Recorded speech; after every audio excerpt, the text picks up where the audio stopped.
पानीपत जिले का एक ऐसा गांव है जहां पंचायत का अपना 100 करोड़ का बजट होता है।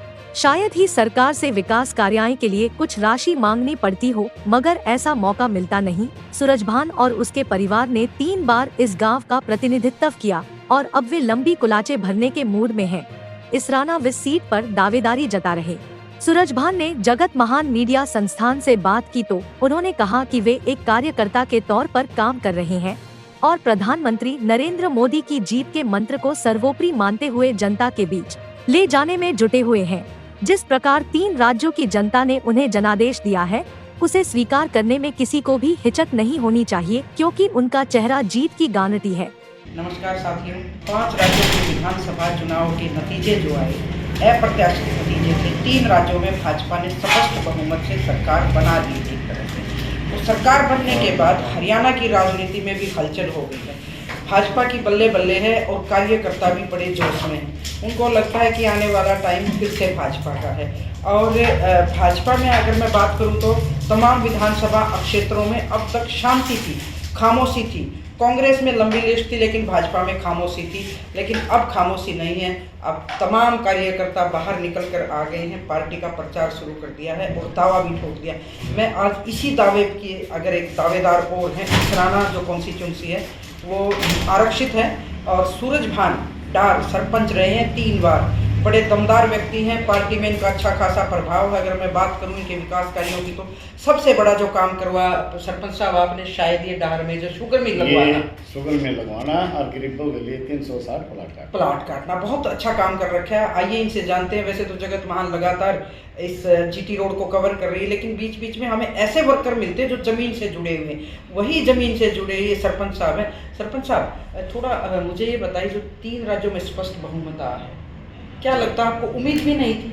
आप भी गए होंगे शायद प्रचार करने। जी ऐसा नहीं था, हमने उम्मीद थी और लोगों ने मोदी पे भरोसा किया। अच्छा, जो मोदी का मैजिक चल रहा है, जो मोदी का देश विदेश में प्रचार चल रहा है, जो मोदी ने देश का इतना बड़ा नाम बनाया है, इतने बड़े विकास करे हैं, जो 400 200 साल जो विकास चुके थे, जैसे राम मंदिर का मुद्दा देखो, और 80 करोड़ जनता को हम जो है ना, हमारी पार्टी मोदी साहब जो है ना राशन पानी दे रहे, उजले के तहत जो लोगों को जो है ना बिजली का देने का काम किया, महिलाओं के लिए शौचालय बनवाए और 5 लाख रुपया जो कार्ड आयुष्मान जिसके तहत लोगों का इलाज हो रहा है।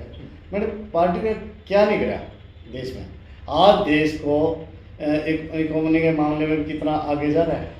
एक कंगाल पाकिस्तान है जो उसके पल्ले कुछ नहीं होगी, हिंदुस्तान से मिल लगाया बैठा है।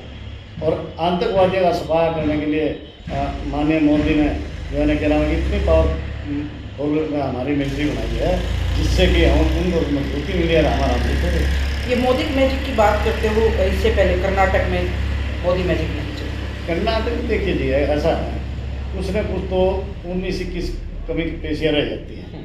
कहीं जो कार्यकर्ता को कोऑपरेट ना करना और नेताओं को अपने आप जमीन पर जुट के काम ना करना, कई तरह की हो जाती है, इस तरह की चूक भी हो सकती है। तो मैंने काफ़ी लोगों से बात की, मैं तो आपके पास तो आज फर्स्ट टाइम आई हूँ कि जब स्पष्ट बहुमत आ जाता है, 3 राज्यों में और आ गए, तो पार्टी कार्यकर्ताओं में तो बल्ले बल्ले है और टिकटार्थी भी बहुत आ गए।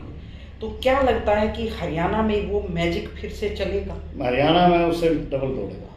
इसका एक कारण और है, क्यों? हमारे जो हरियाणा का मुख्यमंत्री है एक ईमानदार आदमी, और हमारे पड़ोसी राज्य का भी मुख्यमंत्री बहुत ईमानदार, और जो है ना जिनके अपनी खुद की औलाद में वो पब्लिक के लिए तो कर रहे, देश के लिए तो कर रहे। ईमानदारी पे तो सारे ढोल पीटते हैं। रोज ये जो कारनामे सामने आ रहे हैं भ्रष्टाचार के, अपराध के आंकड़े, क्योंकि आप बड़े जिम्मेदार आदमी रहे, मैं इसलिए ये सवाल पूछ रही हूँ। पब्लिक में जाओगे तो आपको कुछ तो सिर्फ मोदी मैजिक से तो नहीं काम चलेगा, चेहरा तो आपका भी चलेगा। नहीं, बिल्कुल चलेगा। जब हम जमीन से काम करेंगे, लोगों के बीच में जाकर अपनी बात कहेंगे, पार्टी की बात कहेंगे, खाली मोदी के थोड़ा, हमारी भी जिम्मेदारी बनती है। हम भी देश के लिए, अपने हल्के के लिए, लोगों के लिए काम करें।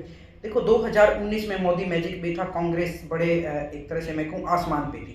इसराना ने तो तब भी कांग्रेस को मौका दे दिया। अब क्या लगता है आपको? ऐसा है ना जी, क्या कई बार क्या होता है, एक आदमी सत्ता में होता है, सत्ता में होकर जितना वो काम करता है उससे ज़्यादा लोग उम्मीद रखते हैं।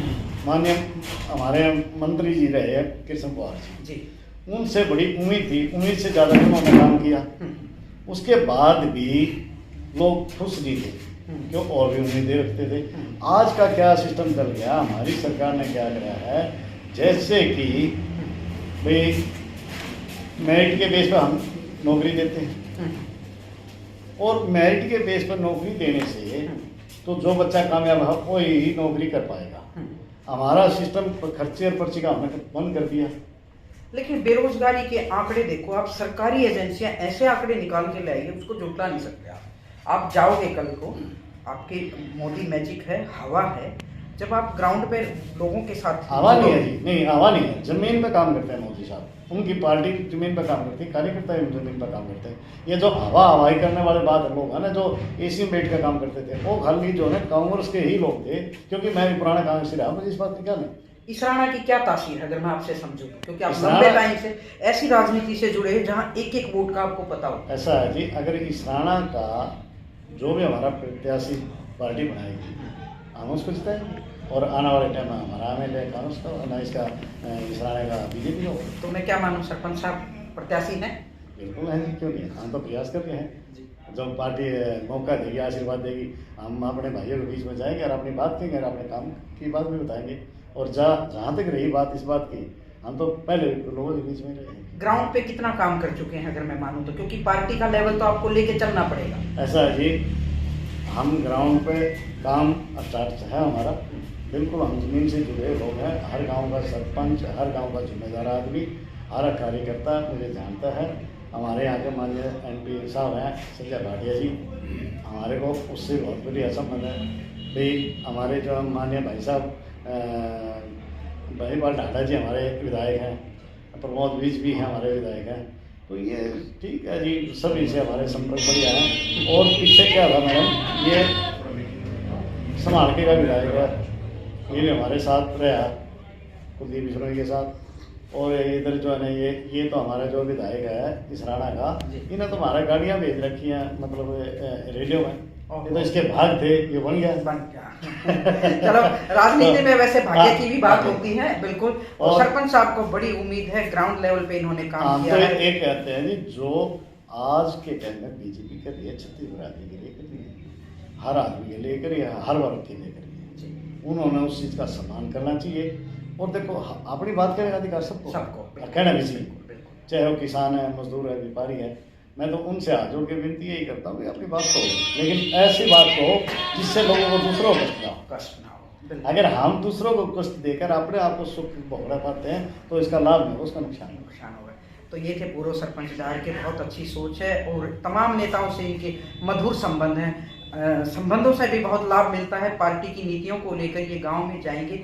इसराना जब से सीट ये बनी है, आरक्षित सीट है और कांग्रेस को भी मौका दिया है यहाँ के मतदाताओं को। देखते हैं इस बार भारतीय जनता पार्टी को ये वोटर, ये विधानसभा क्षेत्र के लोग सरपंच साहब को कैसे मौका देते हैं और ये विधानसभा में पहुंच पाएंगे कि नहीं। ये सरपंच साहब आपको ठीक 10 महीने के बाद फिर से मिलने आऊँगी मैं आपसे। आइए जी, आपका स्वागत है। और आप आए अभी बहन जी, आपका स्वागत है। हम तो भाई का भी धन्यवाद करते हैं, मलिक साहब का, इन्होंने आप यहाँ हमारे चरण डलाए, इसके लिए बहुत बहुत बधाई हो। शुक्रिया।